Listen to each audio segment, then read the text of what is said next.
D'abord, une inquiétude au regard du score du Rassemblement national dans ces élections législatives.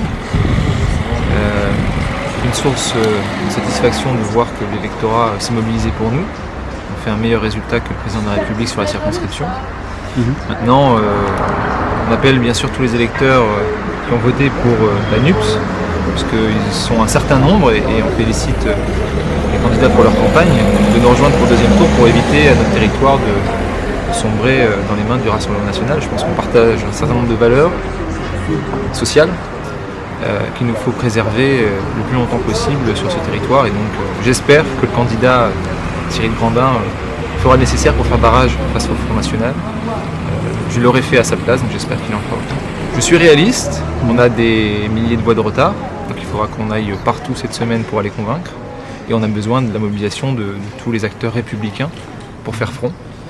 En tout cas, moi je donnerai le maximum et j'espère que ça suffira. On le savait, le Rassemblement national se renforce dans nos territoires du bassin minier, donc ce n'est pas une surprise. Ce que je constate, c'est que la campagne qu'on a menée nous a permis d'être au deuxième tour, alors que la NUPS était censée nous écarter dès le premier tour de cette campagne. On a réussi à tenir bon. Et donc je ne suis pas forcément surpris parce qu'on a travaillé pour être en position de faire barrage au Rassemblement national au deuxième tour. Pas une grande surprise, mais après c'est toujours une déception de voir l'extrême droite si forte sur notre territoire. J'appelle même tous les autres candidats déchus, qui sont républicains. Je pense au Parti radical de gauche aussi, bien sûr, à Romain Boulan et l'RDI, à faire front face au Rassemblement national, parce qu'il en va de notre identité, l'identité de ce territoire, qui a longtemps été une terre de travail, de courage, et je refuse l'idée qu'on puisse l'abandonner aux mains de l'extrême droite. Mais on continuera ce qu'on a fait comme avant le premier tour, on ira partout dans la circonscription pour convaincre un maximum de nos concitoyens, aller convaincre aussi ceux qui ne se sont pas déplacés, puisqu'il y en a un certain nombre dans la circonscription, et puis aller convaincre aussi les gens qui ont fait un autre choix au premier tour, d'aller se déplacer une nouvelle fois au deuxième tour, mais pour faire front face une nouvelle fois au Rassemblement national. Pas de grande surprise, toujours une déception de voir que malgré le fait que Thibault François n'est pas implanté sur le territoire et ne connaît pas ce territoire, il a fait campagne avec la photo de Marine Le Pen parce qu'il savait que sur sa personne ça ne suffirait pas. Et bien malgré ça, les gens ont voté pour un candidat qui d'ailleurs n'a mentionné dans aucune ligne de son tract ou de sa profession de foi le terme de Douaisis. Donc il n'y a aucune proposition pour notre territoire. Il a repris finalement les propositions nationales, il a fait un copier-coller de ce que tous les députés du Rassemblement national en France proposent.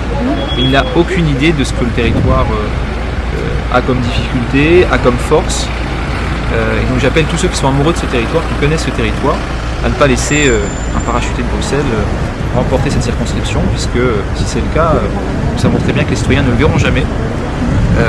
Et quand on regarde les statistiques des députés du Rassemblement national depuis 2017 à l'Assemblée nationale, ils sont en général les moins bien classés en termes de travail effectué. Donc s'ils veulent quelqu'un qui ne travaillera pas à l'Assemblée nationale et qui ne sera pas présent sur la circonscription, et bien voter Thibault François, c'est le meilleur candidat pour ça. Je pense qu'il faut arrêter de diaboliser le Rassemblement national. Certains ont essayé depuis des années et ça ne suffit pas. Parce qu'il faut s'apporter des réponses concrètes aux difficultés du quotidien que traversent nos concitoyens, puisque ce n'est pas un vote d'adhésion aux idées du Rassemblement national.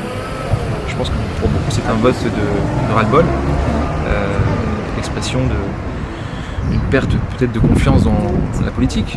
Et donc la meilleure réponse qu'on peut apporter, c'est d'être sur le terrain à leur côté, de les aider et d'améliorer leur quotidien. Et dès demain, on sera de nouveau sur le terrain, on ira s'inscrire en préfecture pour le deuxième tour, et puis on ira faire du porte-à-porte en fin de journée.